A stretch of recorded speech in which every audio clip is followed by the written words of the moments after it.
So we have a quorum. There's Noah. All right, so we're missing Ron. Ron's on his way. Okay. And I see, I'm not sure I'm seeing what you see, Amy. I see one member of the public, or I guess Carissa from DEQ. All right. But Laura should be here also. I'm promoting her right now. Thank you. Yeah. This has not been easy tonight. Yeah, no, Good evening. it hasn't. Hi, Jody. Hi, Carissa. Hi, Laura. Donna. Okay, I'm going to bring this meeting to order. Mosier City Council, 10 December 2025. Amy, would you like to do official roll call for the minutes? Thank you, Mayor. Councilor Campbell Present. and Councilor Estes. Oh, he disappeared. I saw him. Maybe he's on mute. There he is. Sorry, President. Councilor Cannon. Don't see him quite yet. And he's not as a participant. Let's see here. Councilor Wright Here, and Councilor Lindmeyer. Present. Okay. And did we end up getting Lydia, I believe, as she said, had technical issues, so she may not join.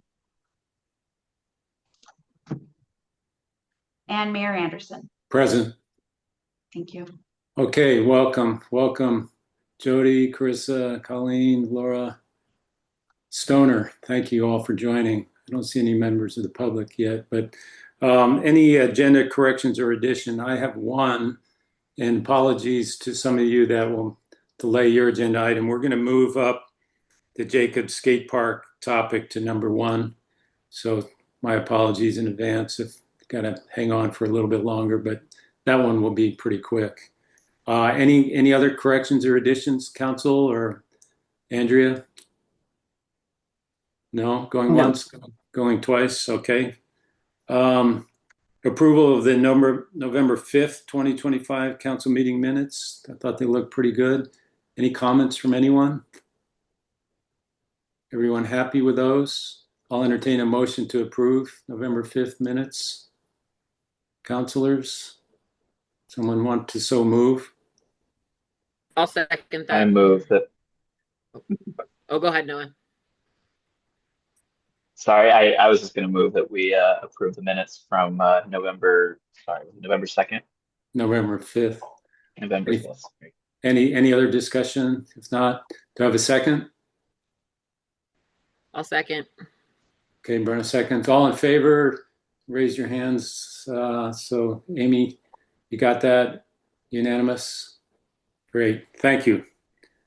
Okay, this is opportunity for business from the audience, from the public. I don't see anyone. Is there anyone? Jane has a hand raised. Where's Jane? I'm not. Oh, hi, Jane. There you are. Go ahead, Jane. I am just saying I'm here. That's all. Okay, welcome. Good to see you. That's all. Okay, going once, going twice. Anyone else? Members of the public? Okay, if not, we'll go to the first agenda item, which now is the skate park topic. I think there's 2 pieces to this. One is kind of the project management report on the contract agreement with the state, with Oregon Parks, and the other is to entertain a motion to adopt the proposed settlement agreement with petitioner Jane. Would anyone like to move to approve that settlement agreement? And Laura, you have it in the chat, I think. Yeah. Any counselor like to so move? Ron? I move to authorize the city attorney to negotiate a final agreement to settle the LUBA appeal in LUBA case number 2025-065 on terms discussed by the council tonight, and authorize the mayor to sign the agreement on behalf of the city of Mosier. Any discussion? If not, do I see a second to that motion? I second the motion. Was that Noah? Yeah. Yeah. Okay. Councilor. Okay, great. All in favor? Please raise your hands. Looks like, Amy, we're all in favor. Great, thank you. And thank you, Jane. I think we have a good path forward to work this out. Meanwhile, I'd also entertain a motion to have Gary and Noah participate in the public work group that Main Street Mosier will convene with Jane and others to develop proposed rules for the operation of the skate park to present to the council.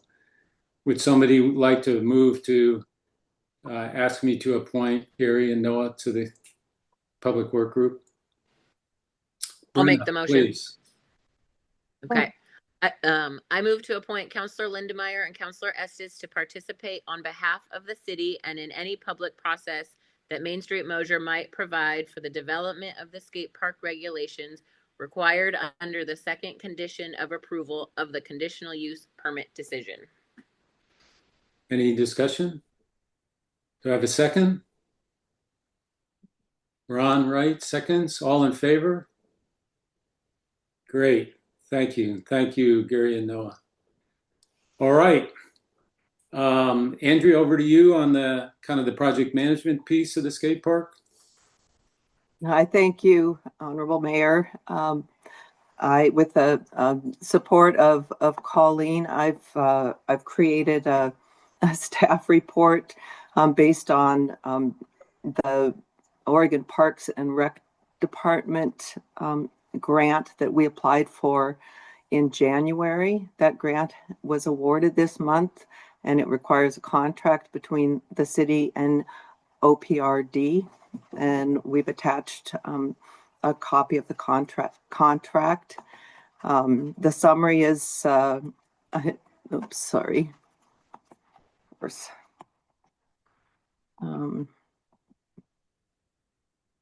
Technical.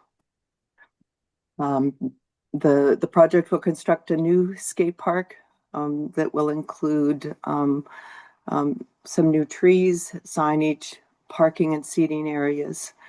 The project is further described in the description and budget. The total cost of the project is $696,000. The maximum reimbursement, which is the award of the grant, is $552,000. And the match, it has to do with the value of the property, and that goes into the total project cost to support the completion of the skate park. Upon completion, the state will reimburse the grantee for all eligible expenses up to the remaining grant fund balance, or 79.3% of the total cost of the project, whichever is less. The grant funds that we've contributed are the equivalent of labor, materials, or services, and are shown as the eligible match. So that includes the value of the property. And the project budget what is attached to that as required by the grant program.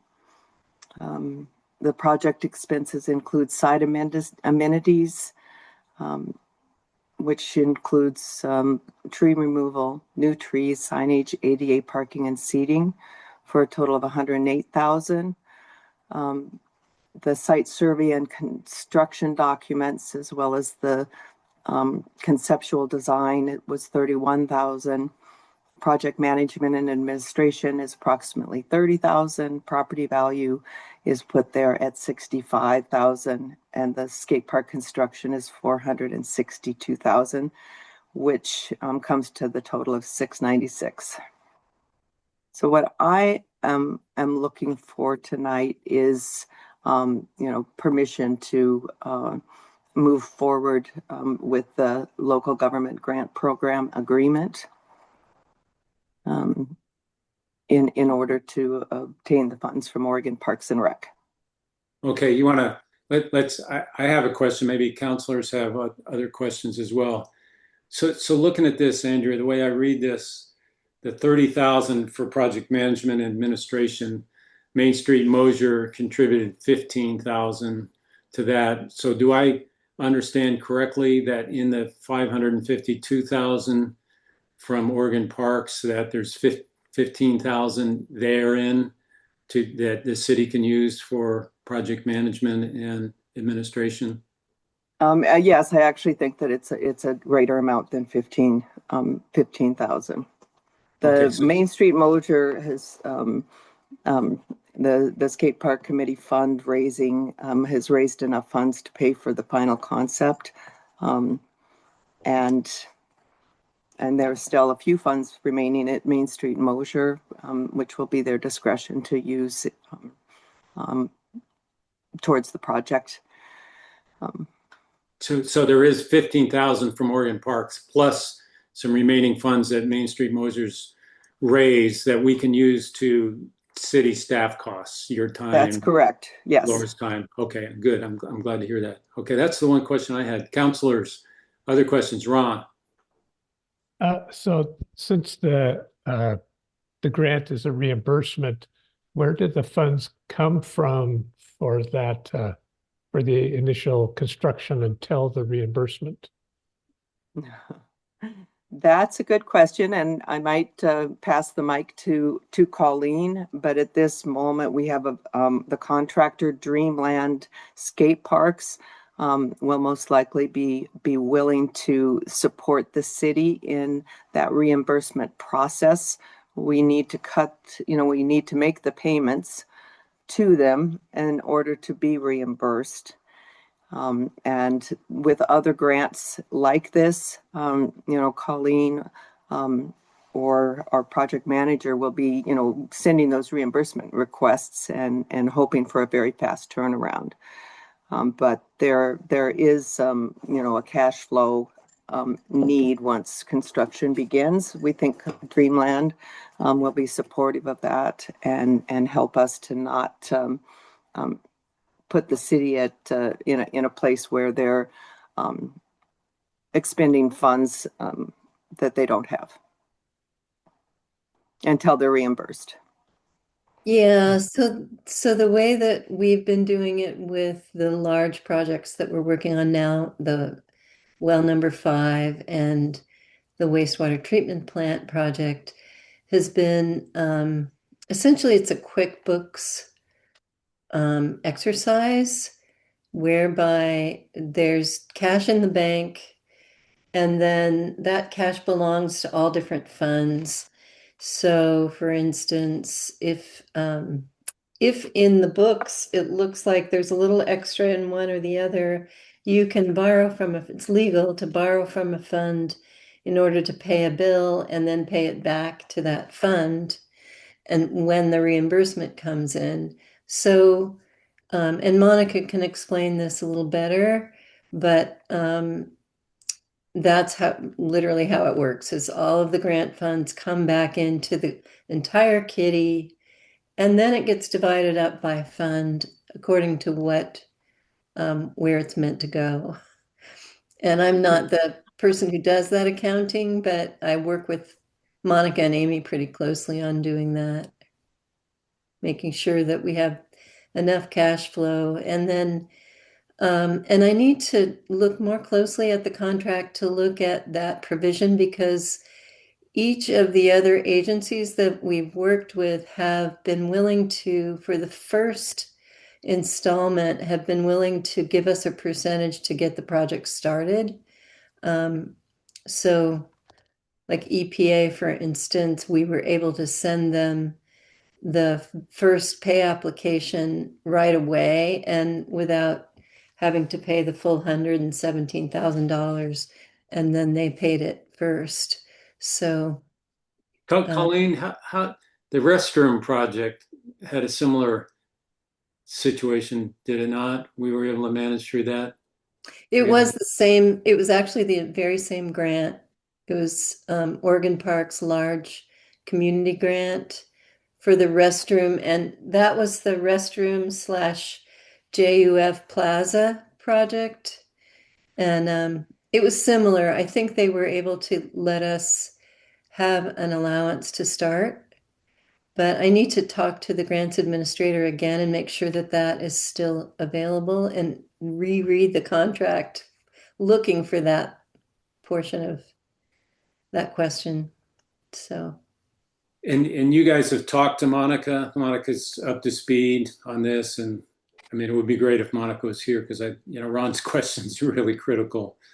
We want to make sure.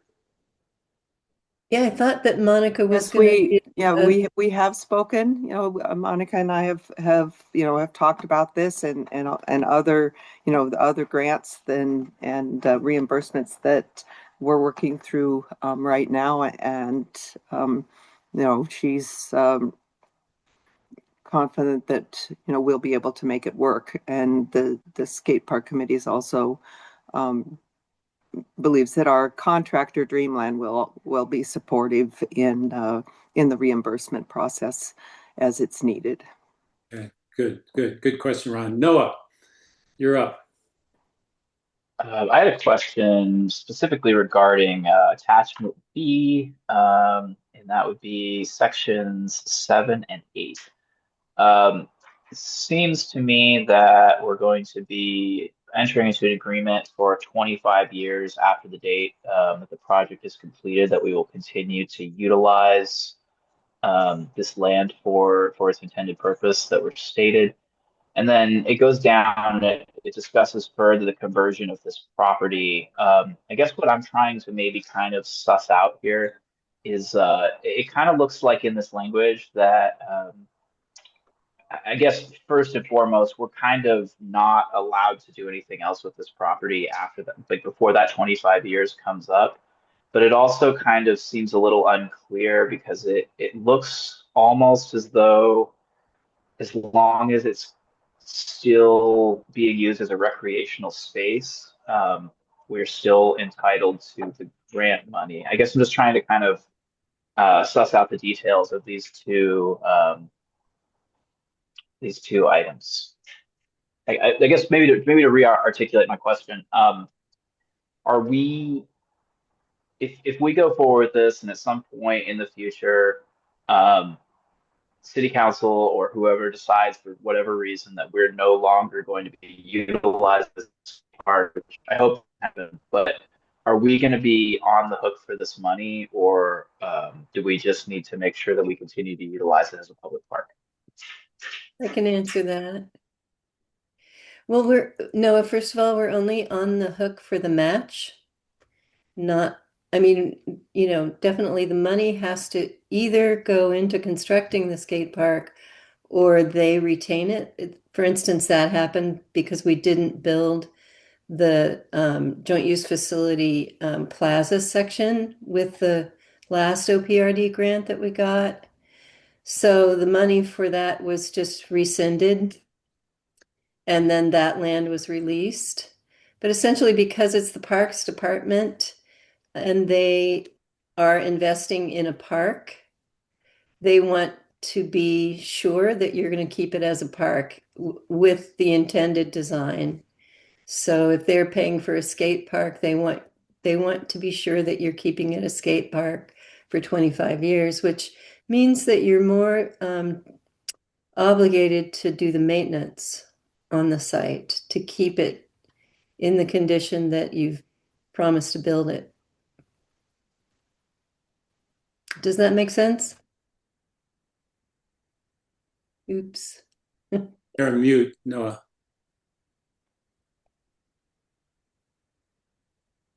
Still on mute. I guess I'm having some issues. Can you hear me now? Yeah. Yes. Okay, yeah, that answers that question. Thank you. Okay. All right, other questions for Andrew, Colleen?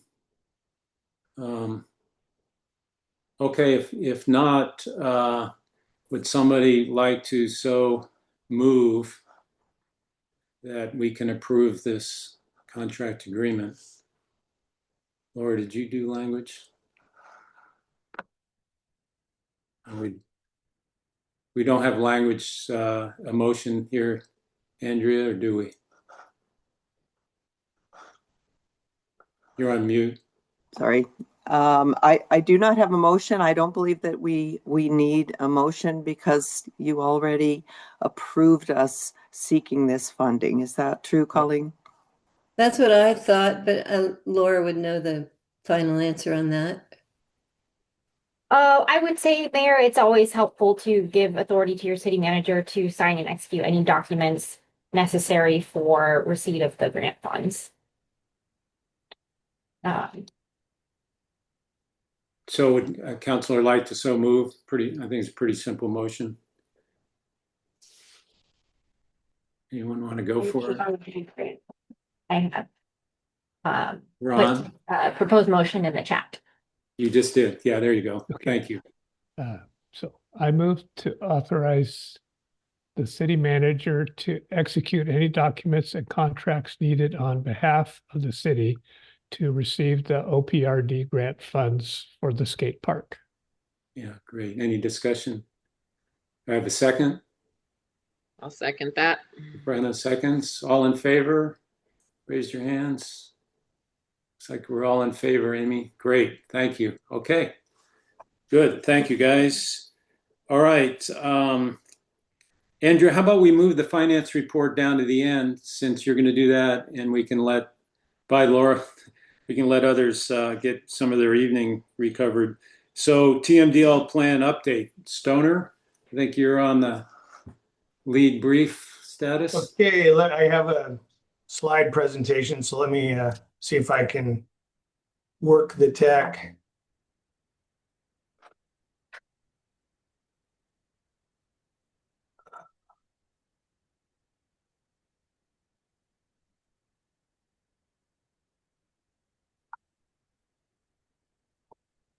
Okay, what slide? Are you seeing the beginning slide or some other?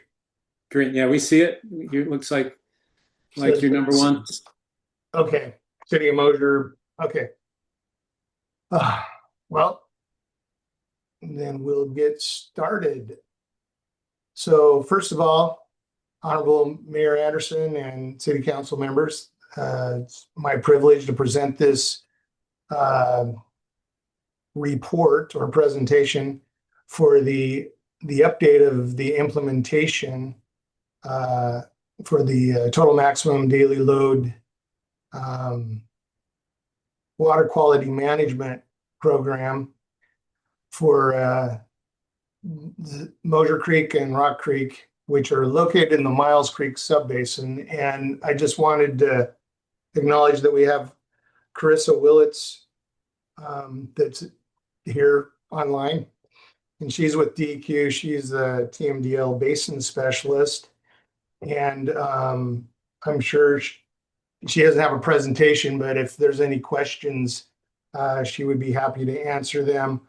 I also wanted to say that Carissa was extremely helpful for me to the city to get this the plan in the shape and meeting all the code requirements.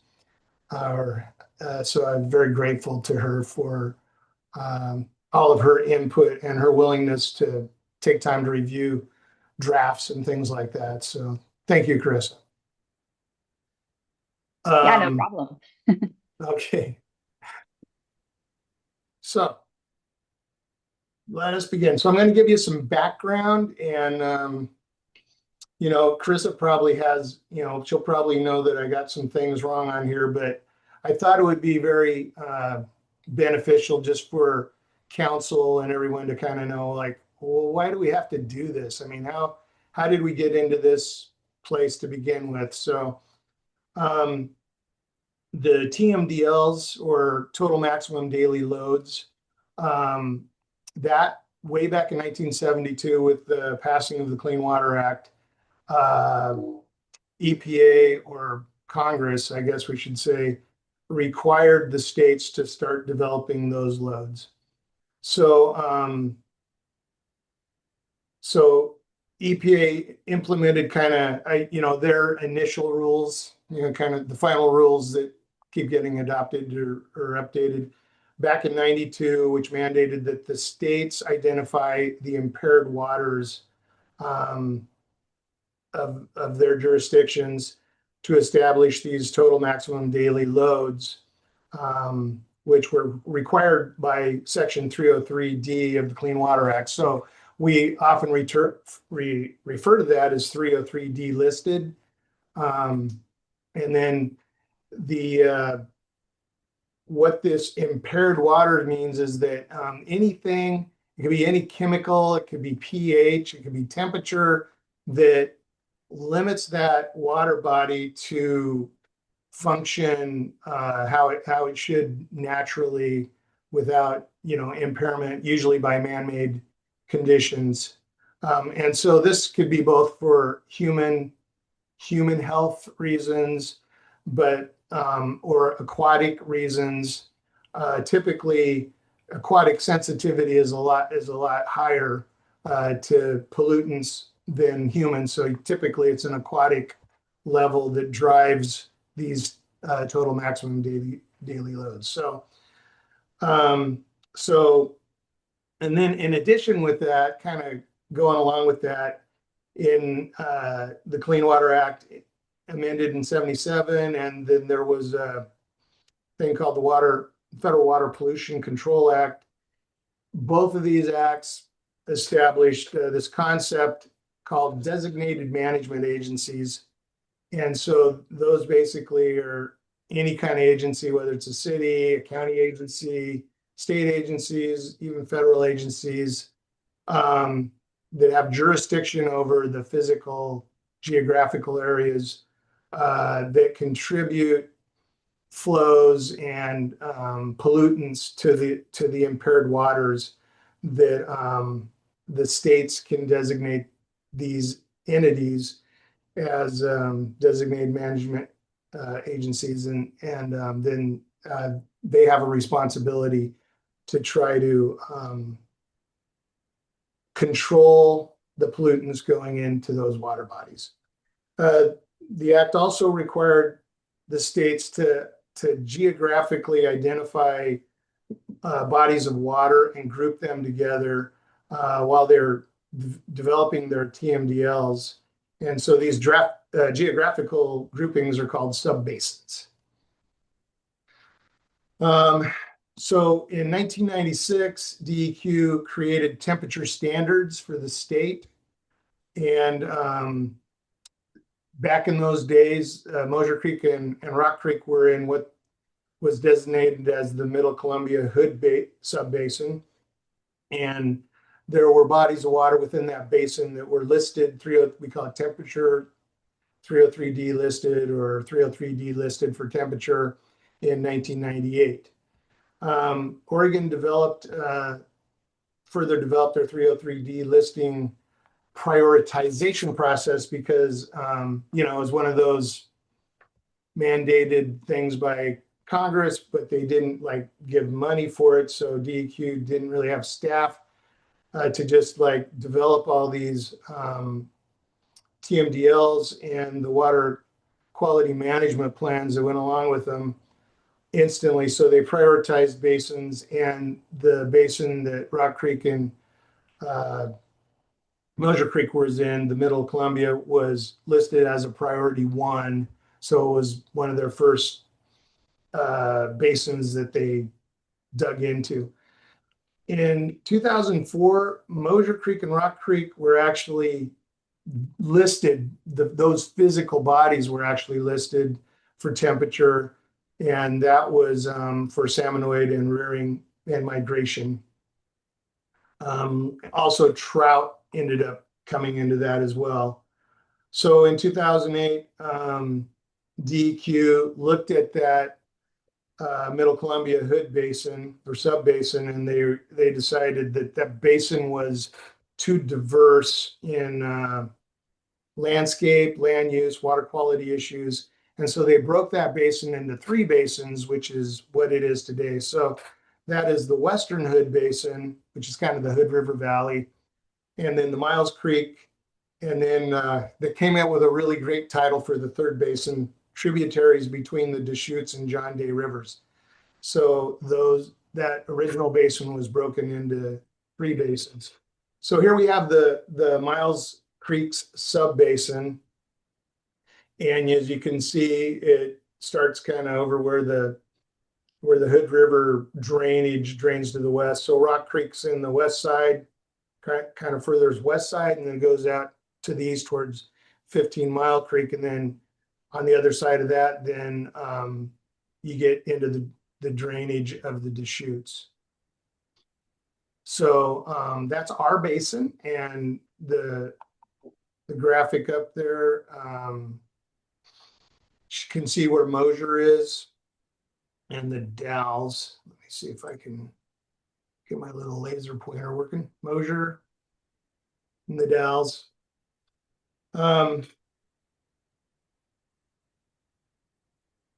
So in 2008, DEQ issued their Miles Creek Subbasin Final TMDL, which established the requirements and standards for what they call the Water Quality Management Plan. So the Water Quality Management Plan actually developed by DEQ, and so what we're doing as a DMA is we have to do plan on how we're going to implement both the TMDLs and the Water Quality Management Plan. So the goal of the TMDL for temperature limited waters is to get it down to 64.4 degrees maximum, doesn't matter what time of the year it is. So obviously harder to do in summer. And the reason is the trigger is to protect salmon and trout.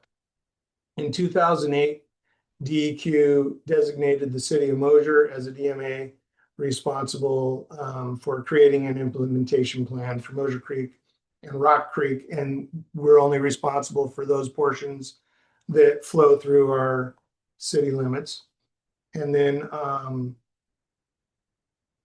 in 2008, the Miles Creek final TMLD, man, I'm struggling here. TMDL required the city to submit an implementation plan within 18 months of the actual issuance of the final order, the DEQ final order. So I'm not sure what happened between 2008 and 2020, but in 2020, the city, and it was John Grimm worked on this. Finally, they created the first, at least I believe it was the first one.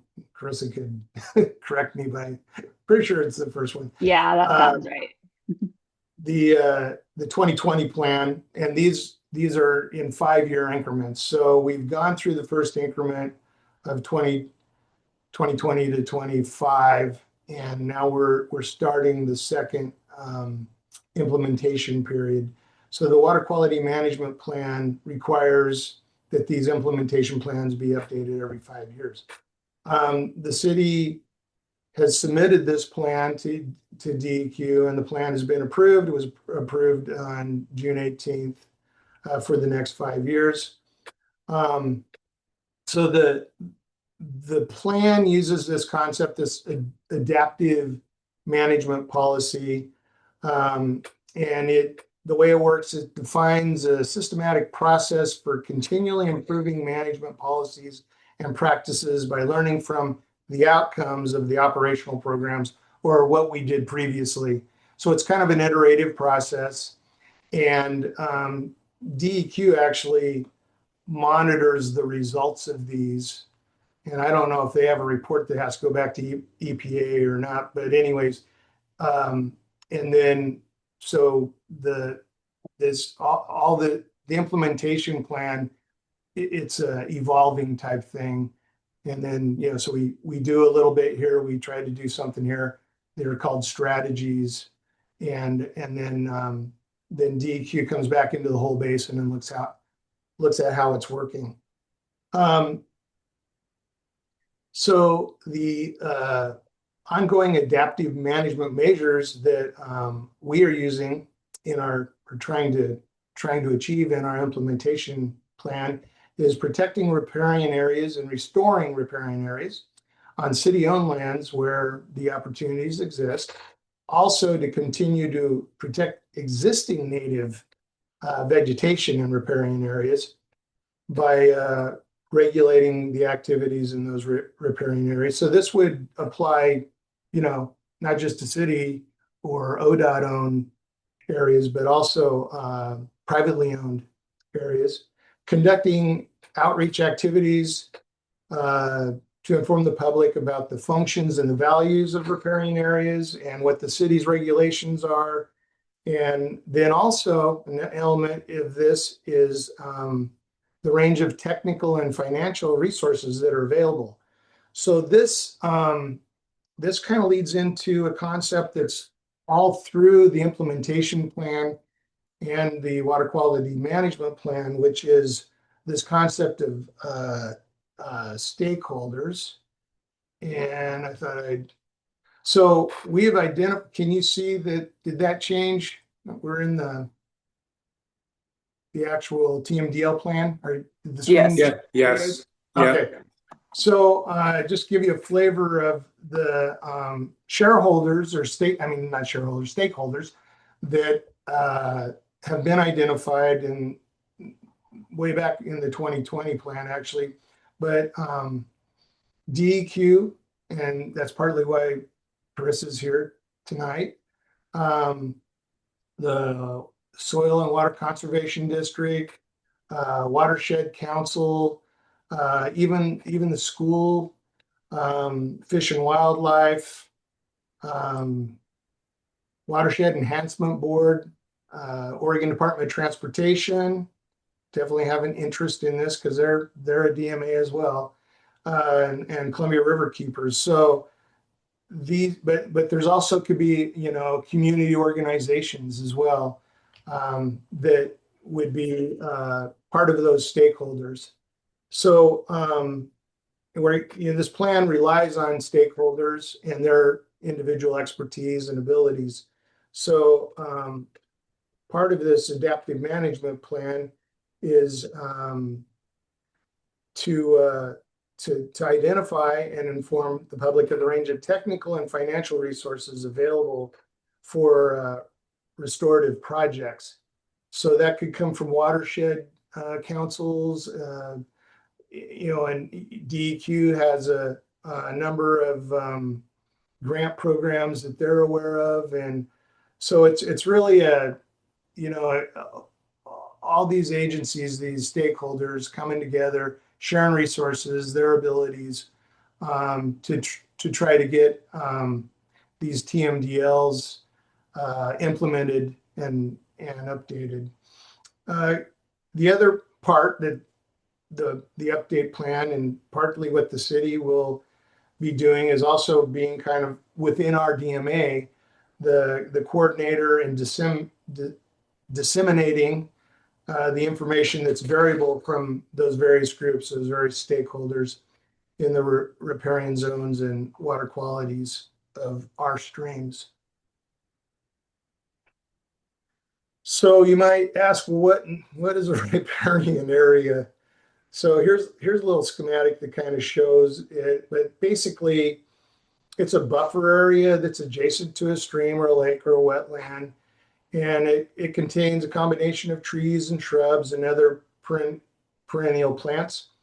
And it's managed differently than the uplands that are, adjacent. So this buffer provides a number of benefits. The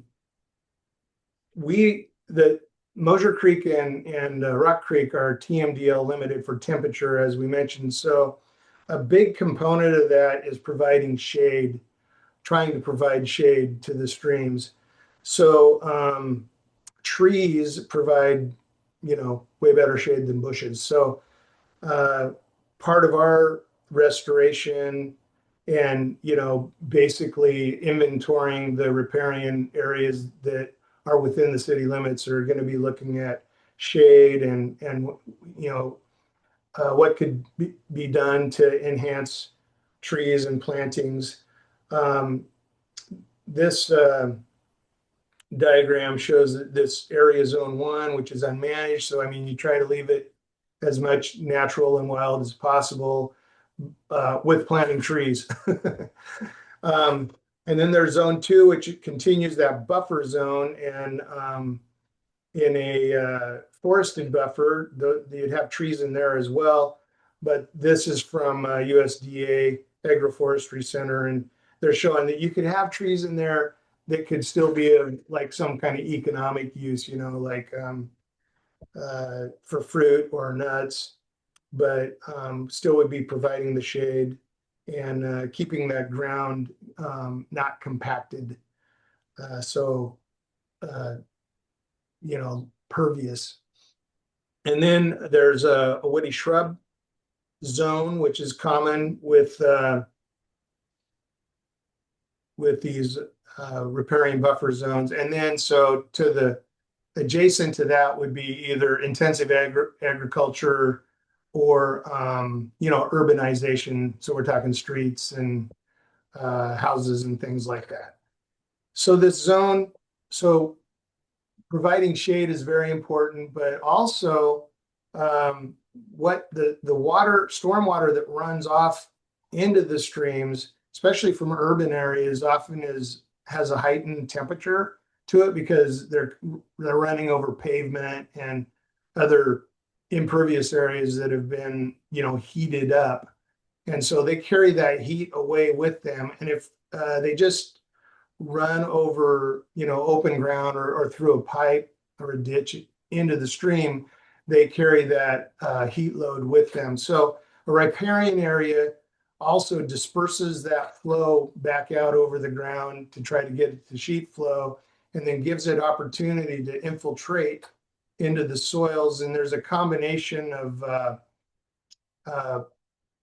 biofiltration by the plants that can filter out sediment and things like that. So those are other pollutants that have a beneficial help to the receiving stream. But then the more water that can go down into the soil, it can be treated by microbes, and then it also cools it down. So when it hits interflow zones, which feed these streams, then it's much cooler water than if it had just surfaced overflowed. So those are kind of the benefits of riparian areas, and trying to preserve those. Oops, what happened here? Sorry about that. Okay. So the city, we updated the code. I'm not sure when it was, but it was within, I think, the last 5 years, where we included a riparian management area.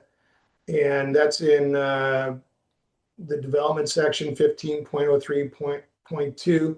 And so there's a 75-foot offset from ordinary high water. And so this graphic, kind of gives you a visual. Oh, there we go. A visual of how that looks. This is kind of schematic because we don't have the exact configuration of the streams, and nor do we know exactly where the ordinary high water is at this point. But that could maybe be something that's actually established during some of our strategic our strategic methods for the TMDL implementation.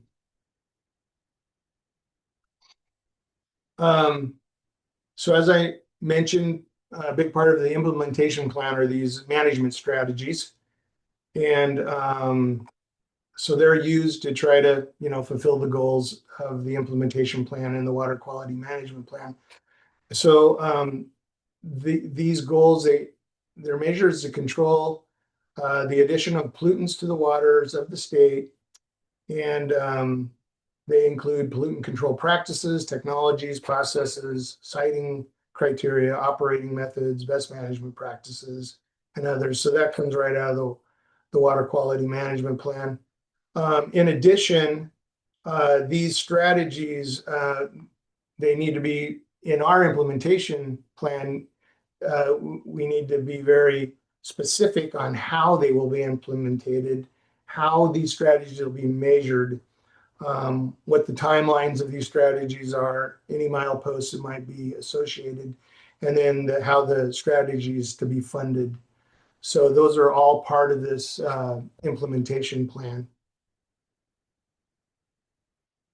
So getting into the strategies, the first strategy is to protect the native riparian areas by regulating land use activities and within the riparian areas and also outside that contribute into the riparian areas. So what we have, and this is existing, we have the City of Mosier, the Riparian Protection Area Overlay Zone.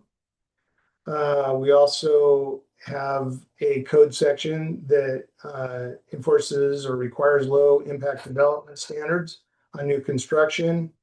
And then we also have a flood damage prevention code.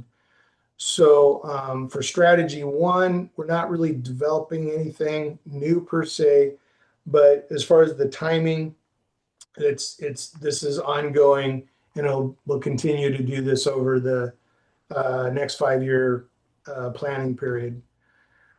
Strategy two is to conduct outreach activities to inform the public about functions and values of the riparian areas, what the city regulations are, and then the technical and financial resources that might be available for restoration projects. So how the plan envisions this would be accomplished is by creating a TMDL public/stakeholder calendar that lists the public awareness and outreach activities and events that the city plans to engage in. So that has been done, but this is an adaptive management strategy. So as time goes on and we may, add additional new events that we want to get this information out to the public. So since it's adaptive like that, it was developed this year, but it'll be updated as this 5-year period goes on. Also to develop educational materials and mail out to landowners along riparian corridors, and maybe not just landowners, but renters, whoever's occupying the properties, and that the timeline is to develop that by the end of 2026, and then to start mailing out yearly this educational information in 2027. So there's a lot of resources out there. It's not like the city has to, recreate the wheel on this. There's a ton of information on riparian buffers and riparian areas and all the benefits. We are temperature TMDL limited, so not quite as much information specifically on the benefits of temperature out there, but those are being developed by different cities that are, in the same place we are, but are larger. And also DEQ's looking at developing some public education that's temperature specific. They have information on just riparian areas, but so we just the idea is that we'll find that information and then just have it available. Number C, or letter C, I should say, provide riparian and stream temperature info to at city booths, quote unquote, at community events, and we'll develop that early by 2027 and hand out materials. And the idea right now, we have one event that we're focused on. Like I said, that could grow, but that's a spring fest each year.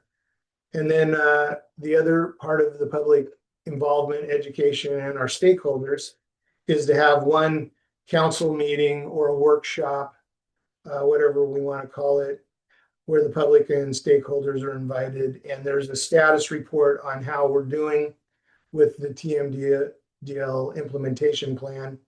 And that's presented to the public. And then, there can be dialogue with our stakeholders. So that will start in 2026. And we anticipate that would do that annually.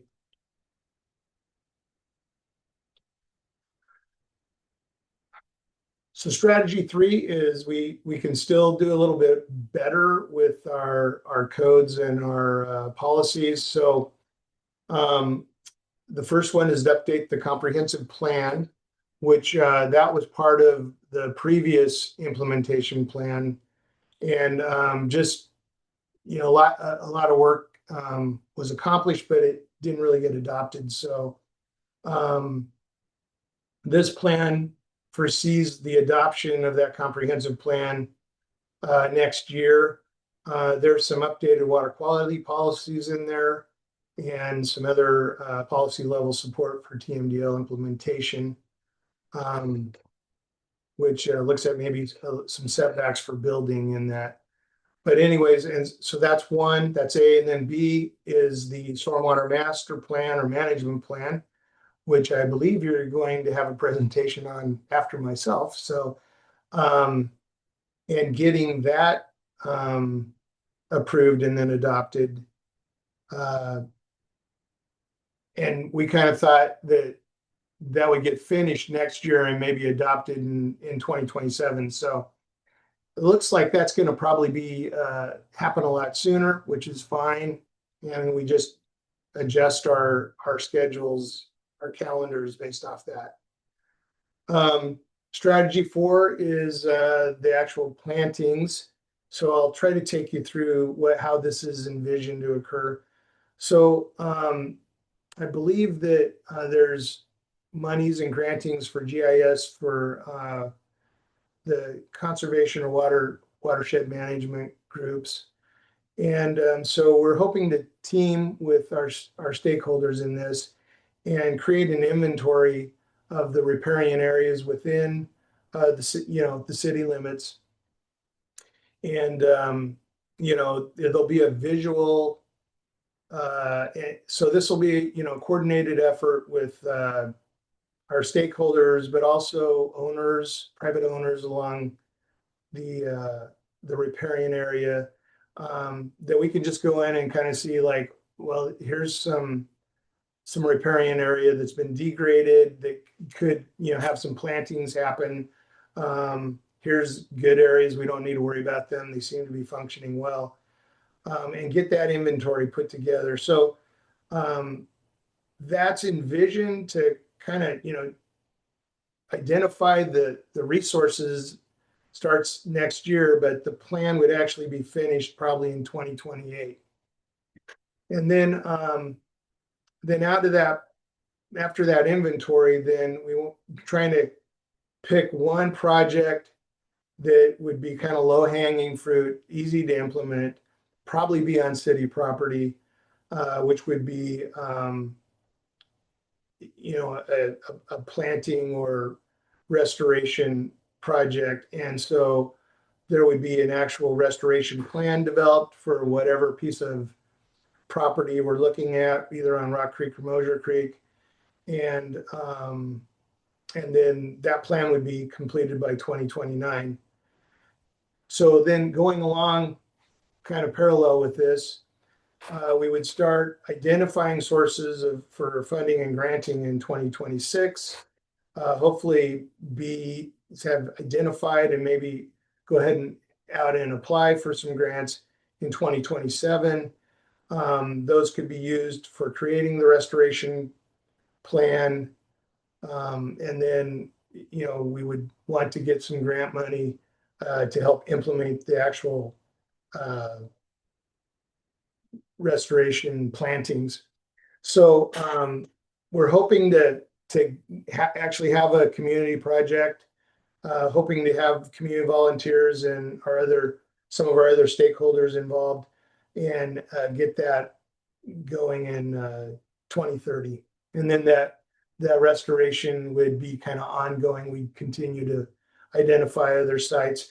We could have a property owner, private property owner that, after they get some of these mailers, say, I'd really like to enhance, the riparian area along my frontage along, say, it'd be probably Mosier Creek in that, for example, and say, what's available, or can we do it on my piece of property? So it could be a private piece of property that this project happens on. And then strategy 5 is kind of administrative. Part of the water quality management plan is that we need to evaluate every year how we're doing and file kind of a annual audit on ourselves with DEQ. And that happens every year. And then after the 5-year plan, then we're on the hook to kind of do a more comprehensive look at where we are and how we've done, and then to create the next 5-year plan. So we have told DEQ, yes, we will do that under strategy 5. So here is it's a Gantt chart that kind of has all those elements. I know it's kind of hard to read, but because it's small, I can zoom in here a little bit. So the arrows they indicate ongoing process type stuff. And then the shaded blocks indicate like this is when things are going to happen. So like this is developing for the landowners, the public material for riparian areas. And then these little boxes here are every year that's going to be sent out. This is developing materials for just general community awareness about riparian areas. And then this is where the spring festivals happen every year. And kind of on down the line. So this Gantt chart, this reflects those annual public stakeholder meetings to talk about where we're at, how we're going, and what resources we can bring together to get to the next step. Updating codes, we talked about that. Like I said, we had a longer adoption period for the stormwater master plan than what's probably going to happen. Then the rest of this is basically the riparian plantings, getting the inventories put together, identifying grants, and the final implementation.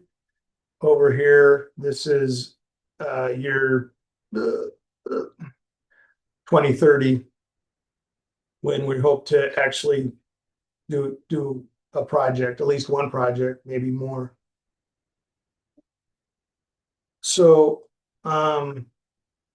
with that, it's kind of the end of my presentation, and I'm available for questions. Hey, Stoner, thank you. Very, very comprehensive. Could you unshare your screen so we can see each other? Oh, yeah. Yeah, very, very comprehensive. Really good overview. So we'll go to questions and discussion. Before I do, Carissa, do you want to have the floor for a moment? Anything you want to offer, or just respond to our questions? Yeah, I can just help field any questions you might have. It's been really great working with the city over the last year for this. It's been fun to kind of go through the process and help brainstorm new ideas. We're really excited about all of the great ideas that were added for this 5-year revision, especially the education outreach component. I think that that's a really crucial part for DMAs like small cities like Mosier. Kind of the more you can get the public involved and interested is really how we kind of make those shifts. And so especially if like we had private citizens interested in doing riparian restoration on their property, if that really helps just kind of shift the needle a little bit. So it's been really exciting to see all of this. DEQ is happy to help in whatever way we can, whether it's coming to city council meetings. I've also offered up us as resources to come to like the festivals or fairs that the city might have booths at, and we can help answer questions, or we have some kind of fun educational tools that we're happy to help with. Some of them are a little bit more expensive, and so we understand that not all cities can buy them or have the need for an EnviroScape that is huge and takes a half of a cubicle. So yeah, thanks for having me here, and happy to help answer any questions. Yeah, well, thank you. You touched on a pretty serious concern I have, and this is great initiative. I've spent my career in Columbia River salmon and Columbia and Snake River temperature TMDLs, so I get it. And Okay. I think it's great that Mosier, wants to do everything we can do, and I think witness the work Jody's doing for us under a grant for our stormwater management plan and best management practices. As Stoner mentioned, that's one of the great things. But I'll tell you, my concern is there's a lot here. There's a lot of staff time and maybe consultant time, and absent the success in getting grants, our budgetary capacity and manpower capacity is limited. And so when I look at this, I really fear that we may be overcommitting what our resources can bear, particularly our finances, to have people do these things if we can't do it by volunteers or under grant money and so on. So what I would like to see council is, and I talked a little bit to Andrea about this, is as we go into our next budget cycle for 26, 27, I would like to see a very specific line item that we develop to match to those strategies that Stoner laid out and those milestones that we've committed to in the plan, to just see what we realistically can deliver on given our financial and manpower resources. And then Carissa, if it looks constrained, and I think frankly, given our, we're just a tiny little town here. We don't have big revenue sources. If it looks constrained, maybe we need to sit down with you and DEQ and just say, hey, look, here's what we honestly, realistically think we can accomplish given, matching that work to our budget. So that's, work in front of us as we go forward. But I am concerned about overcommitting given our capabilities, again, especially our financial abilities here. And, for me, and, just aside, this is philosophical to some extent. When I look at the watershed, and I spent a lot of time up in Mosier Creek and Rock Creek, mountain biking and hanging out in the woods up there, and I see what Green Diamond's doing with clear cuts and road building and SDS before them, and you think, golly, Mosier's a tiny little piece of the watershed. And yes, we got to do what we can do, and we can be leaders and encourage this, but the vast majority of the impact is outside the city's little tiny footprint. So anyway, I just want to be proportionate, what the city's doing and committing to, and also be committing what we honestly can achieve given our resource capability. So again, councilors, if you're good with that, I think, I asked Andrea, make note when we go into the budget cycle, let's make sure we're looking at these tasks and these commitments on the strategy development that fits within our budget. And again, Chris, I'm happy to, have Andrea or, council sit down with you to the extent we need to say, hey, look, we need a little flexibility on certain things that are in that plan. So that's my comment, but go ahead. Go ahead. To add, that is where we do have it as an adaptive management.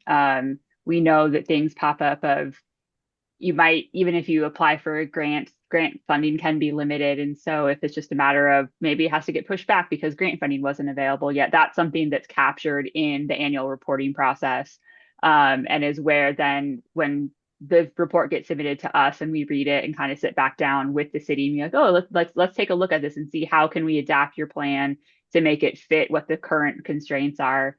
I don't know if it was visible in the screen that Stoner shared, but part of the implementation plan does include a fiscal analysis. And so we asked the DMAs to sit through and look at the budget constraints. And that's part of why we also asked DMAs to be the one to write the implementation plans. We've had DMAs come up to us before and been like, well, how come if you guys want it, why don't you write it? And that's part of the reason is why we don't know what your resources are and how much money you can devote to it or staff time. And so that goes into part of this, or that's part of what goes into this. And yeah, we're happy to always sit down and meet and go over things like this. And if new ideas pop up that might be more cost effective, then we're happy to chat and adapt the plan as needed. Yeah, good. Thank you. Ron, Wright, Councilor Wright, go ahead. So one of the things that I'm not seeing here in this whole plan, which I'm kind of surprised at, is a lack of stream temperature monitoring. There's the specific target goal. And so I think one of my first questions is, how far are we from that? What is our maximum temperature that we're experiencing in these streams? I would also be really interested in what's the temperature of the water coming into town, and to be able to look at it, what's coming in, what's going out, what are we adding? Maybe having some of this more data-based than trying to do everything all at once. Yeah, so I will tackle that, and Stoner, if you want to chime in. As much as I would love to see the city of Mosier putting out some temperature loggers and monitoring them, we know that that's probably not something that you're able to do right now. And so DEQ has monitoring stations, and then so does like Columbia River Keepers, the Soil and Water Conservation Districts. So there's other entities that are conducting water temperature monitoring throughout the basin. If I don't know how much you want me to ramble and show you maps right now, but that data is all available publicly online, and I can drop a couple links into the chat after, so if you're interested just to go and see where the sites are and what kind of the status and trends are looking like, we do have that available. So yeah, that's something that other groups are working on. We're working on that. If you want to put some temperature loggers out there, please come talk to me. I would love to, but that's not something that we are expecting small cities to be doing. Fair enough. Yeah, I wouldn't necessarily think that we need to do that, but yeah, it's still other groups really are, and that's part of this whole process. And we are required by the Clean Water Act to submit a report on that to the EPA every 2 years.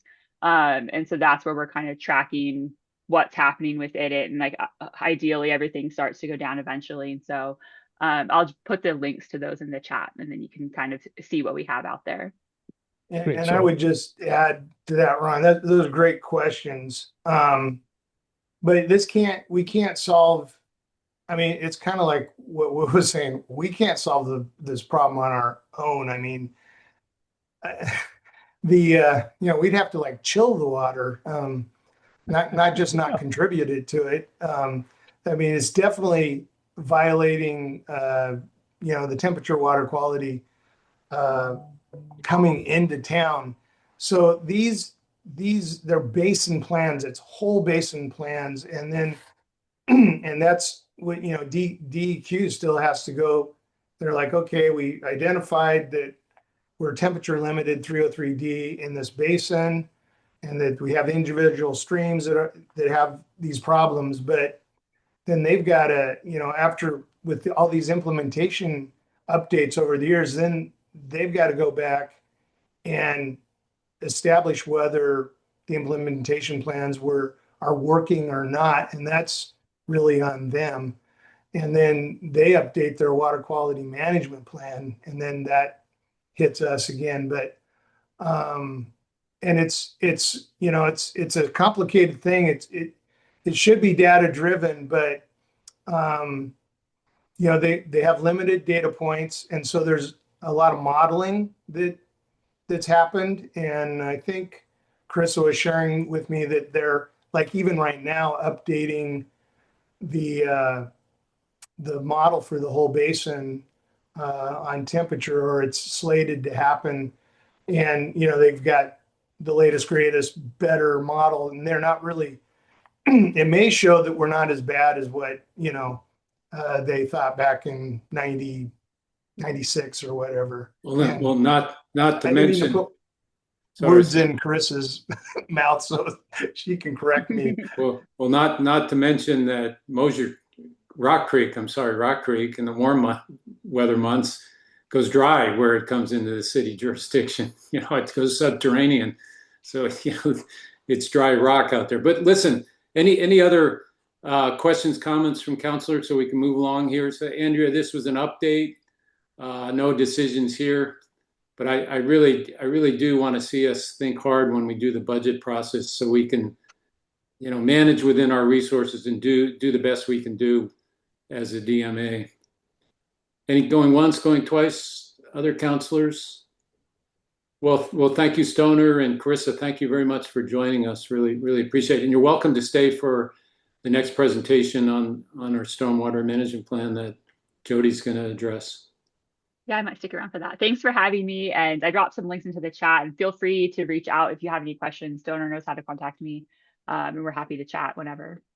Okay. Thank you. Thank you both. Okay, we're going to go to the next agenda item. Jody, we had a good briefing from you last meeting. Little update. Yeah, this one will be a lot quicker. I just, you had asked about schedule last time. And so between Colleen and I, and you guys had it in your council packet, I'm going to share my screen. Okay. You guys can see this schedule on my screen, yeah? Yes. Oops. Okay. And the quick budget update. Okay. So this is just to let you know where we are. And we have a few comments have already come in. We have the draft that I presented last month has gotten out to all the agencies, Watershed Council, ODFW, DEQ. It's in review, and we are hoping to have all the comments in by the end before the Christmas holiday. And I'm working on the plan refinements that I had mentioned in the presentation, and maybe the most important part of that is the project list. And so refining the project list and some of the TMDL discussion tonight and all about education, that's really probably the what do I want to say, the focus of the project. So it's not going to be about all sorts of pipe replacements all over the city of Mosier. It's going to be about educating folks so we can. My belief is this has to really be more of a grassroots effort and by the individual people, and getting folks educated. So refinement of the project list, working on comment resolution, and as my plan for the comments that are coming in is to actually have an appendix in the stormwater management plan that has the comments and all of the responses. Good. So when there are other people asking the same questions, you've got the answers, and we also work through the refinements to the plan to actually address the questions. So we're working through that this month.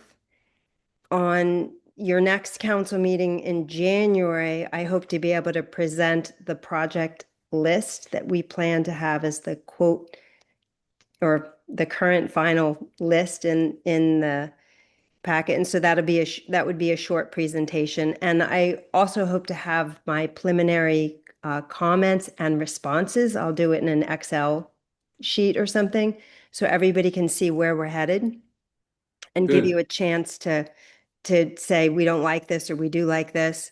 And then the rest of January will be coordinating with the planners, and Colleen, and we've got some helpers through another DEQ grant to help us with those planning code changes financially, et cetera. So working with them on planning code changes.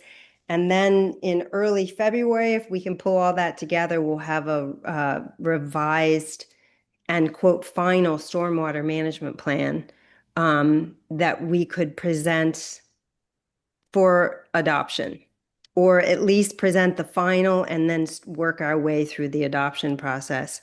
And then early March, presentation of planning code changes to council to start the adoption process. I think these planning code changes actually involve public notification processes and all. So Mhm. I think Mhm. that's a bigger deal than just bringing adopting the stormwater management plan. But Right. the concept, the focus of the project list in the stormwater management plan is to set the city up for the ability to get grants for the kind of work that you want to be able to do. So I think tying it in with some of this TMDL education program tied in with the nature-based stormwater management approach, I think that those can, support one another Mhm. as you continue, as you go after grants to support the city in this work. Okay. And then, okay, any questions on schedule from anyone? Any Okay. questions? No, go ahead. Okay, that's our plan. And then the budget, I hope you can see that whole thing. I can't, but it was $100,000 grant from DEQ, and we're at about 67% of the budget. A little bit in administration, a little bit in some planning changes already that we went through. I've spent the majority of the engineering portion of it, and there's a little bit left to do the refinements I'm talking about. And then there's about 16,000 left in the TMDL and public outreach effort and planning coordination. So all that work I'm talking about in January and February. So we're doing well with the budget. Good, good. That's good to hear. And I like Yeah. the syncing up with the TMDL. So we just Yeah. talked with Chris and Stoner about. Okay. Questions, counselors and Andrea, questions, comments for Jody or Colleen? I sent, did you get much feedback after the last council briefing? No, except for from you, Mayor Anderson. So that was excellent. And I thank you because I wanted to encourage any other counselors or anybody else that wants to give us comments, like, please, share any concerns that you have. So all questions are good questions, and the more good questions we get and can include that in the plan, I think it helps with, the whole educational program. Okay. Yeah. All right. It looks like no questions or comments. Thank you, Jody and Okay. Colleen. Thanks for your work on this. Yeah. You're welcome. Okay. Chris McCaleb, thank you for hanging in with us. I don't know if you've been here the whole time, but appreciate it. A little update on the wastewater, the other side of the water coming into the city, water going out from the city. And Absolutely, Mayor. Well, I have to apologize. It seems like I'm very technically challenged today. It took me about 15 minutes to get in the call. I've got two computers up and my phone with all day. So I cannot share my screen for the report. If somebody does have that, they want to pull that up, or I can walk through everything. I do have a bunch of updates that are not in there that just recently have happened. I thought maybe I would start with that first. yeah, well, Chris, here's my suggestion, unless other counselors want to do it differently. I read your report, good report as always. I'd ask you just hit the highlights, the key points we need to know. And you got several in there that I saw. Yeah. And you don't need to share the screen, but is that okay with others and Andrea? Yeah. Okay, Chris. So, we'll use your good judgment on what we really need to be aware of. Go I ahead. promise I will cover Counselor's Wright's question about dial-in access because I know I need to cover that for him. So there will be some water stuff in there. We recently, Andrea called OSHA and we did a voluntary safety walkthrough with the inspector and went through the facilities, not only the water and the wastewater, but the city shops, everything like that. And of course, those voluntary, what comes out of that is generated basically safety suggestions that, of course, have to be addressed before they're enforceable. I think we're about 95% done with ours. There was one of them that was actually up at well 4 where we had an extension cord that went through the door that we got gigged on. And so I think on Monday we just had Coburn Electric come up and punch through the wall, core drill, put a outdoor receptacle out there. Those guys are really good. They really work with us. They're flexible. They keep their price very reasonable for the city. You know, I think that charge was like $1,400 to do all that work. If we would have called anybody else, I'm sure it would have been $2,500 to $3,000. So I really like, you know, I know they've been involved with the city for a long time, but they're really a good group. Some of the things with that too, Andrea, I will get an update on that. We've sent pictures. The only other thing that I think is outstanding is the SDS sheets, which for you guys that aren't familiar with that, it used to be called MSDS, which was Material Safety Data Sheet. So any chemicals, any components we have at any of the facilities, we have to have the material safety data sheets to tell you hazards, how to treat if you splash it, reactivity to other chemicals.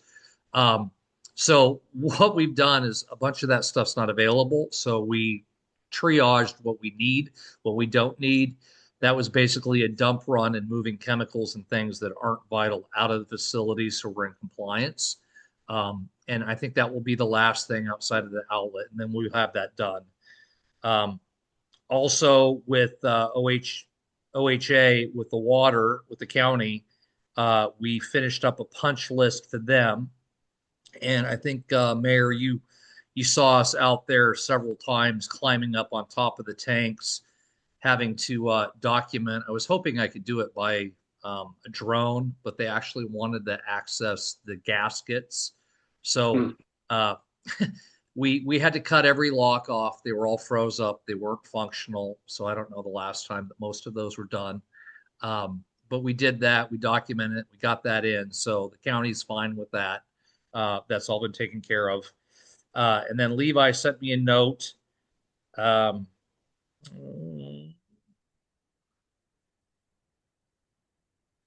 We also did additional testing. I put that on my log, but I didn't put what tests they were. And so we performed and completed the disinfection byproducts. So the DPT testing, source assessment. So that was completed. The lead and copper testing was pushed to next year because we asked and asked and asked, and they couldn't give us a sampling site till, of course, after the test period. So I think they took some ownership for that, but next year we will actually be doing that.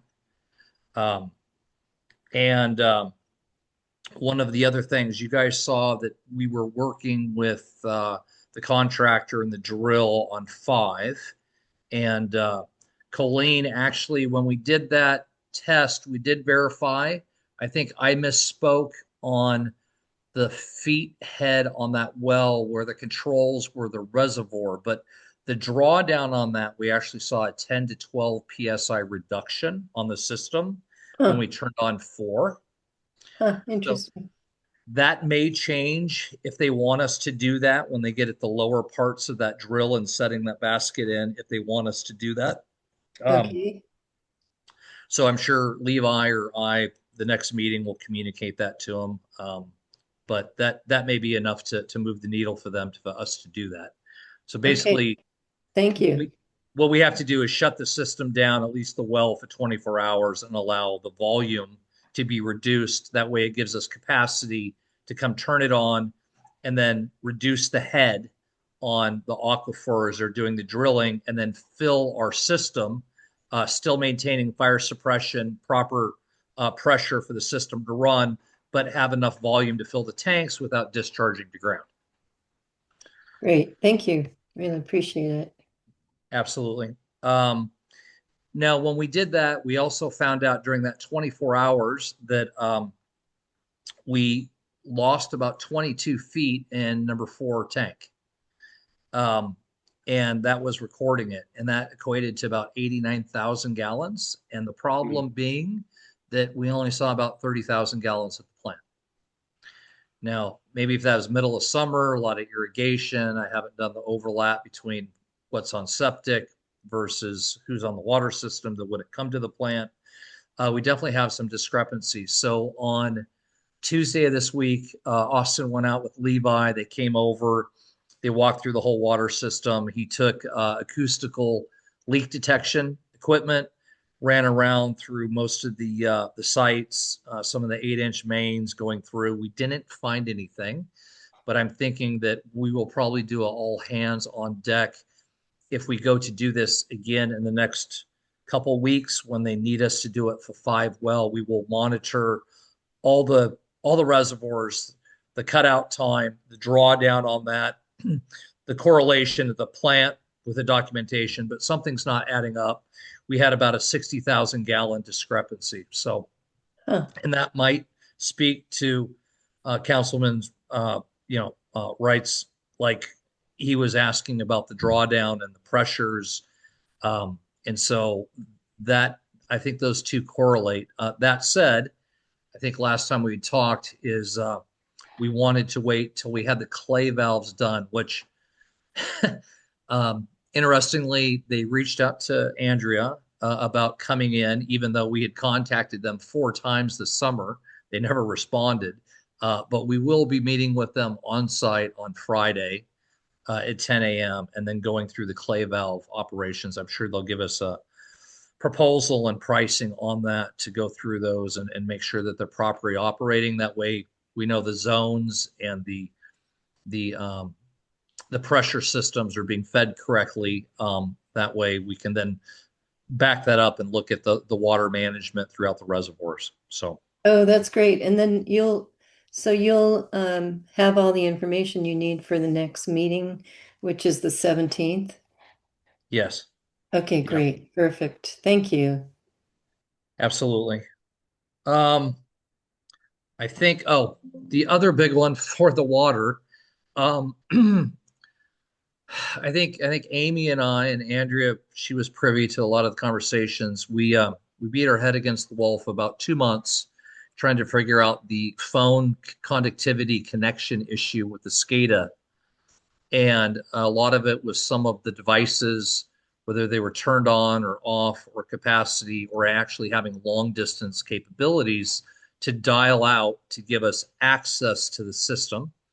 We now think that we're good from the radio or from the telephone side. I've went up twice with John at Coburn. Rick went up there once. We've had him out 3 times. And as good as Coburn is on some of the electrical things we've done, I think they've kind of put their hands up in the air. They don't know why we're not getting access to the SCADA. So, of course, I've got a ton of resources. I've reached out to 3 people. I got some numbers back, talked to some people. I don't think it's a good fit. I'm trying to keep conscious budget for the city. And sometimes some of these big control groups, it's almost like hiring an attorney at a $5,000 to $10,000 retainer. That's just not where we want to start. So I've talked to 3 people this week about their kind of one-man shows that have been doing this 20, 30 years, very savvy on controls, where we could come in and try to troubleshoot this so we can get the system back up and operational, and then we can have eyes on the system and full call-out capabilities. The city hasn't seen it. But I wouldn't say every weekend, but most weekends I've had people pop in and look at the plant, even though we don't charge the city for that. And we aren't responsible to come in on the weekends just because we don't have eyes on it. So I just haven't felt comfortable not doing that.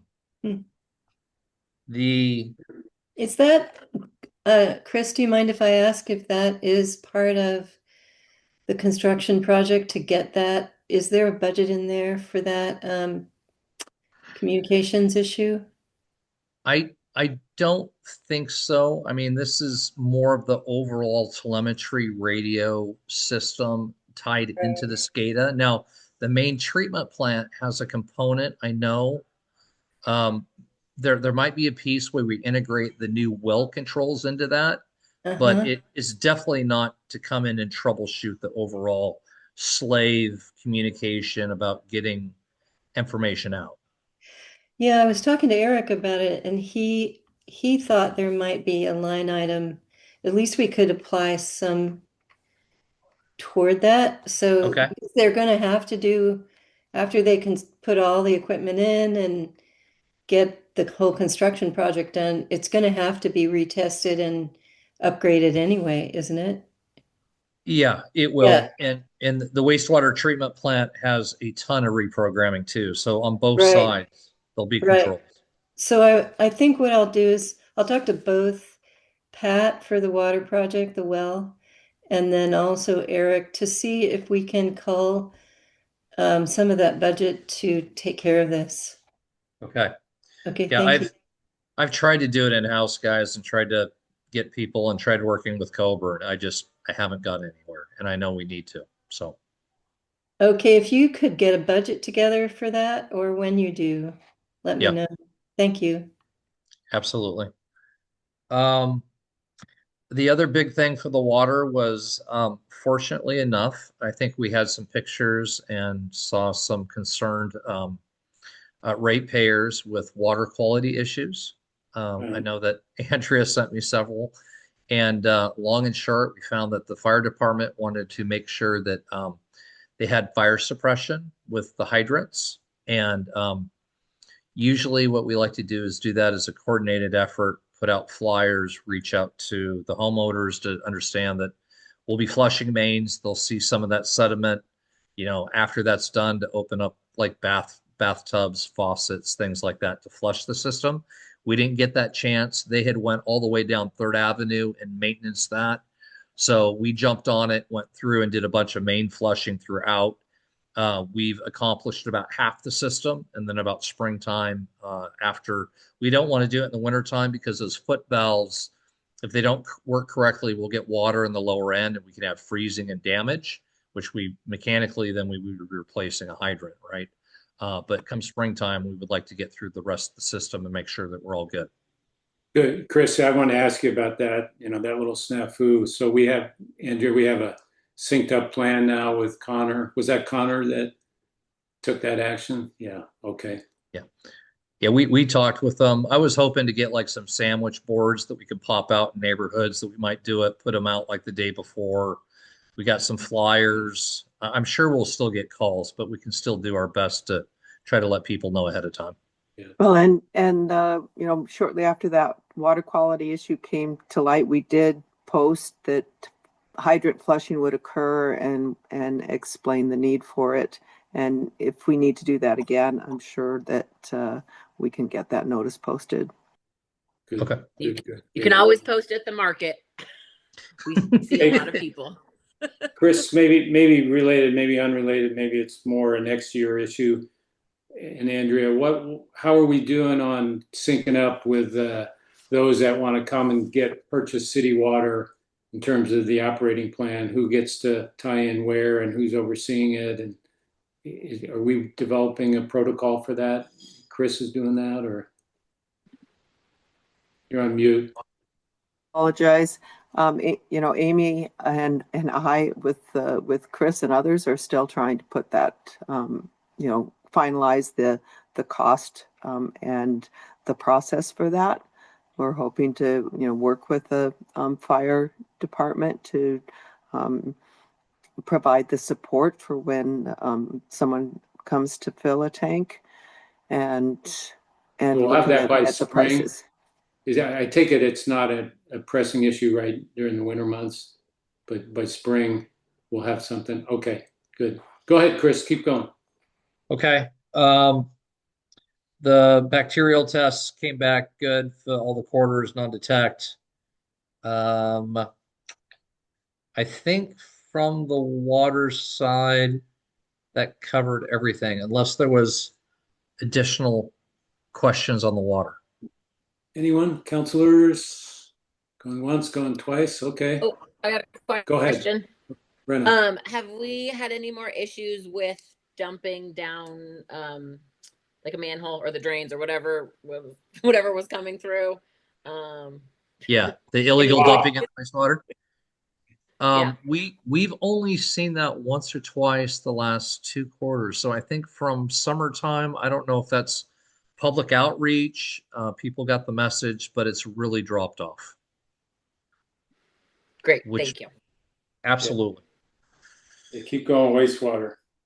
Okay, so wastewater, I try to throw some pictures in there.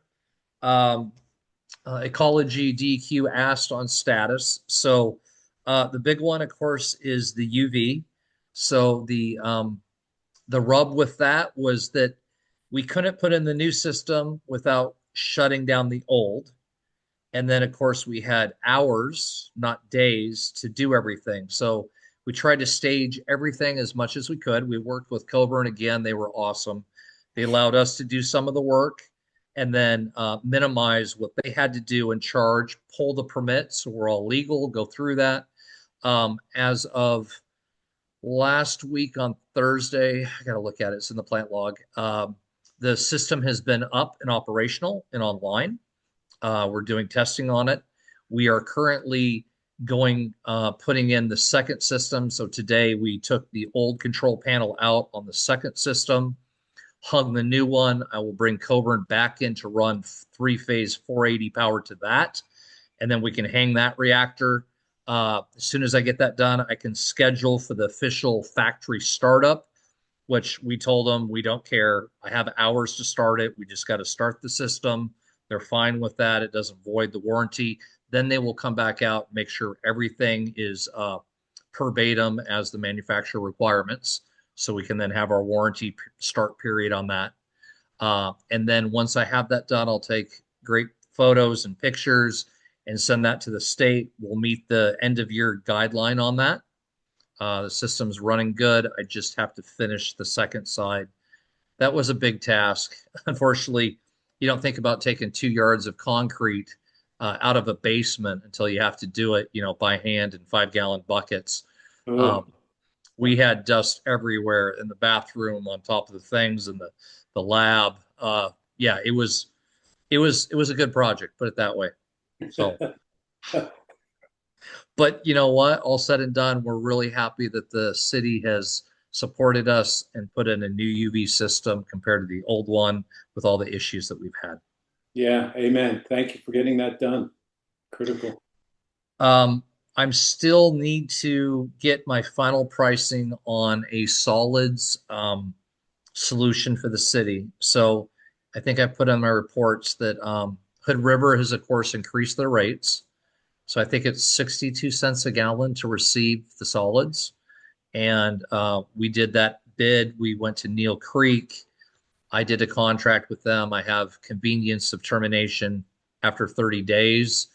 I contacted them and said, is there anything that you guys can do to help us? Because it's about $1 a gallon when you include the hauling costs plus the disposal at the city, at the treatment plant. And I think that I can get it around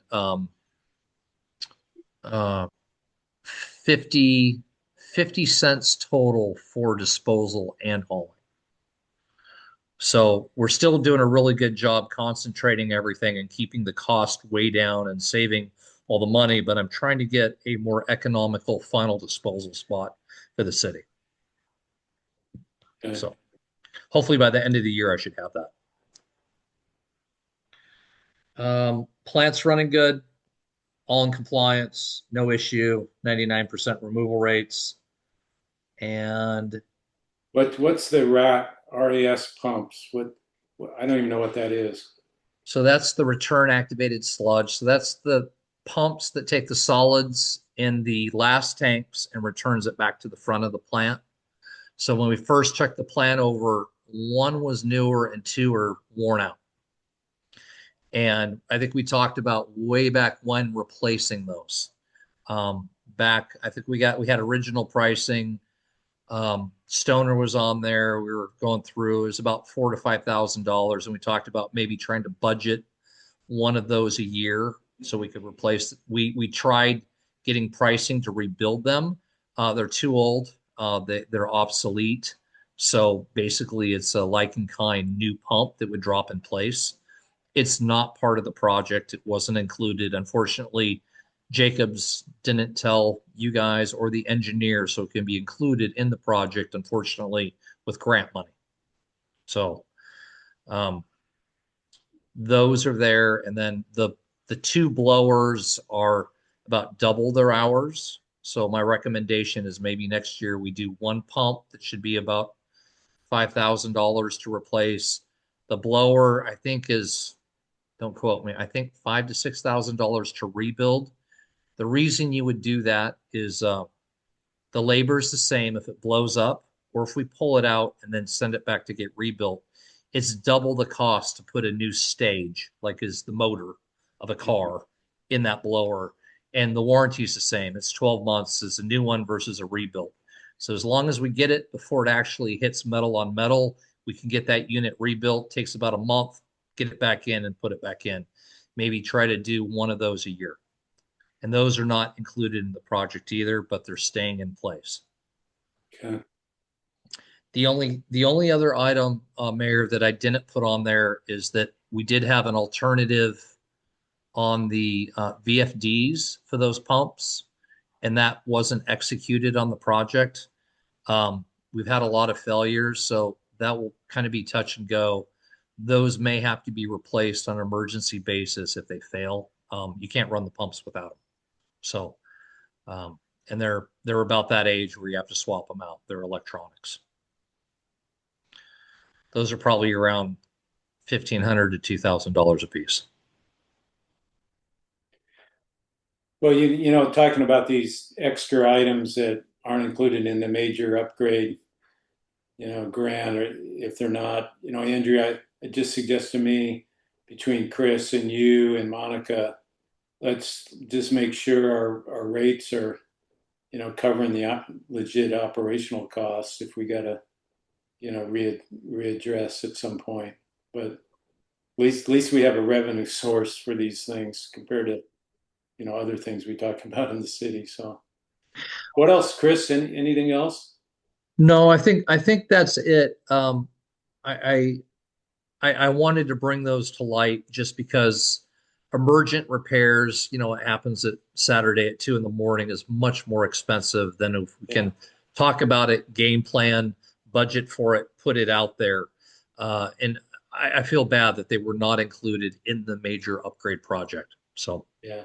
Well, you inherited it, but thankfully for us, you know, we don't have Jacobs anymore. You know, we got you and your team that's actually maintaining things. So, well, thank you. Well, anything else from you, Chris? Questions, comments, counselors? Andrea, for Chris? I mean, I feel so much better from, you know, about the time we got you on board and on both wastewater and water.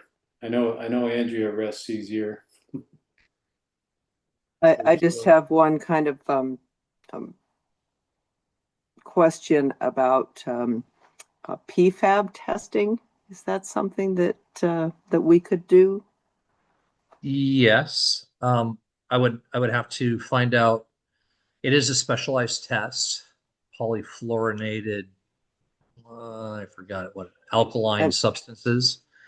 And I brought that up because there's a class action suit related to PFAB levels in public waters, and Laura recommends that we get on board with that.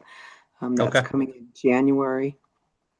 I will ask Levi, it's a very specialized test that is recently developed for PFOS, PFOA, and I think it's over 90,000 chemicals now.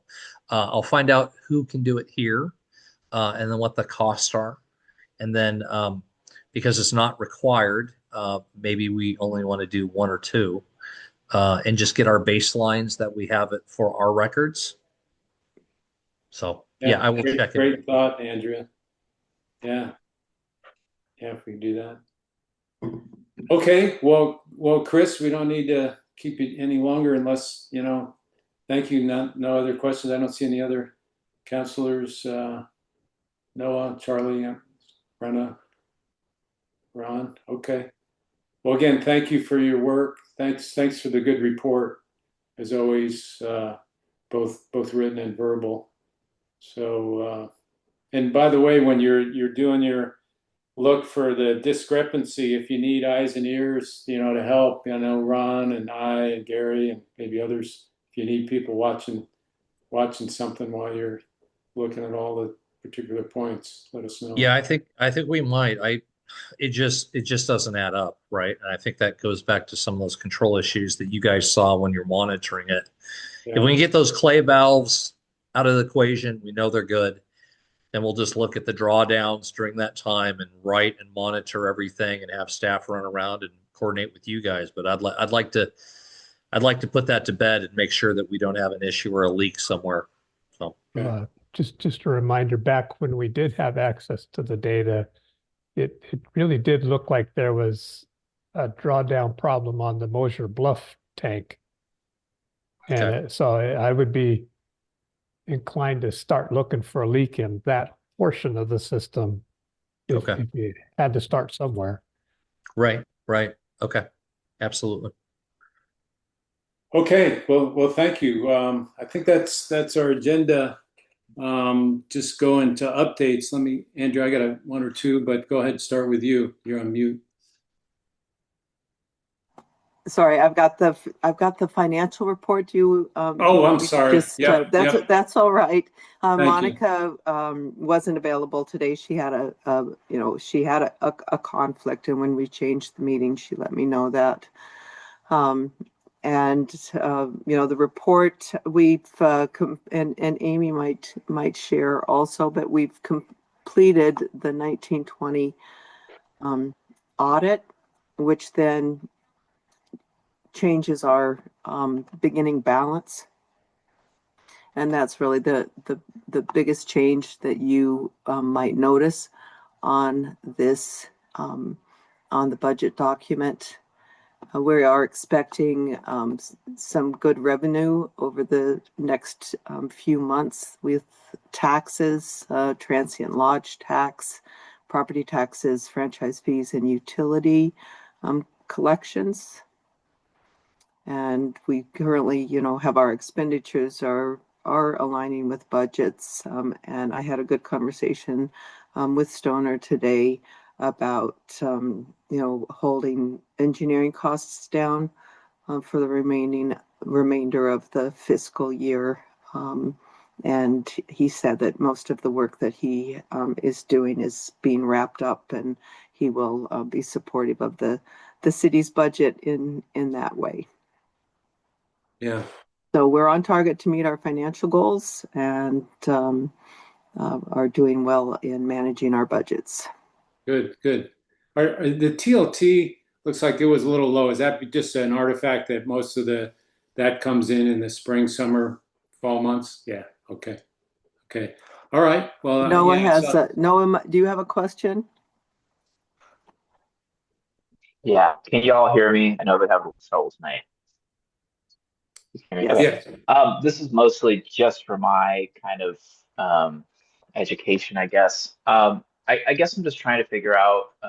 It does seem like the city's been going through a little bit of a drawdown in its overall funds. Is there like a goal or like a target number that we will kind of want to stay at, or are we just kind of? I guess I'm trying to understand like what the city's goal for its financial situation is, because it does seem like we've kind of come down in total money that we have on hand. So I'm not really sure exactly how to phrase the question, but and the reason that there is that drawdown is because the adjusted budget, the beginning fund balance, will be changing with every year audit that we complete, and those numbers are that's that beginning fund balance that went from 125 to nothing, and that's a result of our budget, our audit process. We're very aware of the limited funding, and as a result, we're tightening our belts, and we'll continue to be doing that for a few more years. On income side, Amy has been working very diligently on the short-term rental applications. And that will increase our transient lodge tax significantly once those are all applied for. And because part of that process is having them register and pay those transient lodge taxes and show proof of it. So oh, go ahead, finish. yeah, so I just think that, that is going to be an increase in revenue there. And then as Whit brought up, we will need to be looking at our water and sewer rates again in the future to make sure that they are covering the costs of operation. So Noah, just, same thought, great question. I've had a little conversation with Monica and Andrea about this in the past. I don't know the magic number of how much we should have, in the bank, so to speak, in reserves, but clearly we're down, we're thin. I worry about this. I lose sleep over it. And as Monica's told us, we need to build back.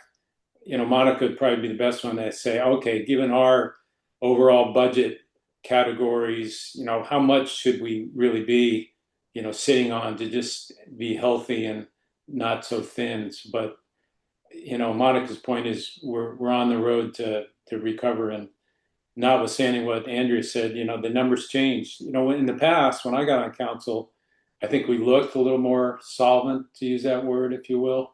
But maybe we were looking at bad numbers because we didn't have the audits done. So, but I'm glad you asked that question, because I feel like, we do not want to get on the ragged edge of insolvency. So other questions. So good report back from Monica. Thank you, Andrea. Other questions, comments on finance quarterly report? Okay. If not, okay, we'll go to wait, Mayor. Ron and Colleen. Ron and Colleen have. Okay, sorry, missed you. Ron? I was just hoping, you mentioned STRs, and I was wondering if we could maybe get a short update on where that is at a future meeting. Absolutely. And Thanks. I'll have Amy do that. Put it on an agenda. Okay, good question. Okay, Colleen. Well, I guess when I think about the drawdowns, I was thinking that the budgets have shown large income for all of the big grants. We've had these $1.5 and $2 million and $300,000 grants. And as those projects get built and the money gets spent, and so it gets drawn down, in addition to whatever the starting balances were changed when the audit was completed. So yeah, and I'm thinking aside from projects, right? Because projects are projects. But anyway, okay, let's wrap up. Andrea, I'll start with you. Any next meeting? January? I think it's the 10th. First Wednesday for everybody. 7th. Thank you. Yep. January 7th, and as you've all seen, Union Pacific is working on developing their staging area. We're trying to finalize the contract and the permitting around that, and doing our best to put out information. And that'll bring us a little income. Yeah, good. That's great. Have you heard much feedback from what you posted on this about the project? Many people submit concerns. I've been down on that property a lot in the past 3-4 days, and people are still walking and moving around, but I haven't heard anything specific. Okay. Just for everyone's awareness, there's somebody that's been camping down there by the charge station. Andrew and I and Rusty took care of that today, and I guess that person's moved. But you see people camping out. Let Andrea know, and so somebody can talk to them. two things from me. One, I want to say kudos to Amy for putting together a really robust administrative record on the skate park topics. It was some 100 plus pages, I think. Really nice job, Amy. Thank you for that. And Andrea, thank you for your work, and Laura, of course, too, on that whole topic. And then the second thing is, I just want to plant the seed. We had talked a couple meetings ago about in January convening with Andrea, one or two council members, and me to do an annual review and just talk about how things are going. To do just an annual review, I think we're calling it. So if any councilor would like to do that, maybe let me know. But we'll take that up in January. My thought on that is maybe Andrea, you put together a one pager of accomplishments, what we've done over the year, and then we'll just sit down and have a discussion, talk about that. That's it from me. Ron, anything? No, Noah? Yeah, I do have something. I am going to be at the MCED board meeting next Wednesday. I'm going to be doing a brief presentation just kind of on the ongoing happenings for the cities of Wasco County, and just kind of wanted to briefly open the floor and see if anyone had anything that you guys would like me to report other than what I've picked up at the city council meetings. Well, not off the top of my head, but if you want to chat about it, give me a call. If I'm happy to. Yeah, I'll reach out. Yeah, ongoing projects and things like that. Yeah, some of our challenges. Okay, good. Have you been to a MCED meeting yet? Is that the first one, or? This will be my second MCED meeting. Good. Yeah. Thank you for doing that, Noah. Yeah, it's my pleasure. Brenna, anything? Yeah, I'm going to report on the Mosier Cares Coalition, which is the group of volunteers that started, 4 weeks ago, for food insecurities, to address food insecurities here in Mosier. And let me tell you, it has just snowballed and grown, and it's incredible. And we, pending approval, have our 501c3, which happened way quicker than we thought. So we are an official nonprofit now. And it's just been amazing. The Wednesday night community soup socials have really been taking off. There was one tonight. I heard there was a great event. We're partnering with the backpack program at the school. We are providing food to stock the shelves and help with the weekly lunches up at the senior center. It's just, it's really, like I said, it's just snowballed in the most wonderful, heartwarming way. So that's all I got. That's cool. Very good news. Yeah. Excellent work. Charlie, you there with us? Anything? Yeah, not too much. No, I was going to comment, Brendan, that's awesome that you're doing that. Nice work, and great to help out those in need. That's a great way to step up. And no, I was just going to say I walked around the Union Pacific area, and my only feedback, and I don't know if that was part of the plan or I've only been walking it at night, but I don't know if there's a way, if there's a walkable route in between the cherry growers and where they're staging, both for and or drivability for access and safety, if that's something that the city would want to have, just for emergency vehicles, if the road is, if the main road is off, that but also for pedestrians to be able to walk and maintain walking to Rock Creek, etc., without having to go on the road. That's I don't know if that was implemented in the plan or not, but go ahead, Andrea. I can answer that, Charlie. I've been working with the contractor for multiple months and asked many times to maintain access for our walkers. And due to the limited amount of space and their need to ensure their equipment is safe and anybody passing by, they are not able to do that. They're going to be putting up a construction trailer with the electrical coming from the cherry growers. Okay. But as far as emergency need, those fences are able to be opened and moved. Okay. And I'll make sure that that happens. I'll make a note of that, you know, that they can't run chain link, you know, run a lock and key through those to, you know, just as you said, if there's an emergency and someone needs to get through there. But Sure. they're going to load that area full of their equipment and supplies. And so if an emergency occurs, it's going to most likely be met on Highway 30 and through the other access areas. Sure. Okay. Yeah. Cool. Yeah.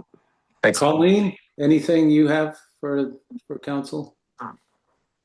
No, I think I'm just plugging along with my projects and hoping to wrap up the well 5. I know they're capping it.